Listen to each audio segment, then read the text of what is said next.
Nyt on kuulkaa semmonen sprinteri, että kyllä kelpaa kavereiden kanssa istua takapenkillä. On konjakin väriset tikatut nahkapenkit. Kyllä tossa kelpaa löhötä. Sitten kun tulee nälkä, niin täältä löytyy jääkaappi. Sinne saa ruokaa ja juomaa. Pari mukitelinettä, puhelimille latureita, kaikki mitä tarvii. Ja sinne on kattoa myöten tehty aika hieno viimeistely. Mutta ei siinä vielä kaikki. Meinaa täältä ylhäältä löytyy, uskokaa tai älkää, sängyn paikka. Eli tohon vaan patsia ja pötkölle. Kyllä tulee hyvät yöunet. Ovihan on hirveän massiivinen, niin tätä ei tietenkään tarvi itse sulkee, että siitä menee kiinni. Takatila on vielä massiivisempi. Sieltä löytyy renkaita, mutta tänne mahtuu kuule vaikka vuoden Lapin reissun kamat kyytiin. Mutta ei hätää, kuljettajaa ei ole jätetty täysin huomiotta. Meinaa täältä löytyy samanlaiset tikatut nahkapenkit, uusinta uutta Mersun rattia. Siellä on vielä muovitkin kiinni. Sekä iso näyttö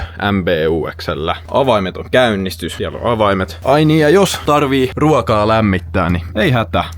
Siihen löytyy vielä kaupan päälle mikro. Ja väittäisin, että tää on keulasta vähintäänkin yhtä hieno kuin sisältä. Siellä on mustaksi vedetty kaikki LED-ajovalot, vähän karjarautaa sun muuta. Sekä mustat putket ympäri koko auto. Siihen päälle vielä mustaan teemaan sopivat, kivat kiiltävät mustat aluvanteet. Tätä jättiläistähän liikuttaa eteenpäin luotettava Mersun 2-litrainen dieselkone, josta lähtee 190 hevosvoimaa. Ai niin, ja jos Mersu kiinnostaa, niin puhelinnumero löytyy videon tiedoista. Tosiaan uuden karheen 100 kilsaa ajettu peli.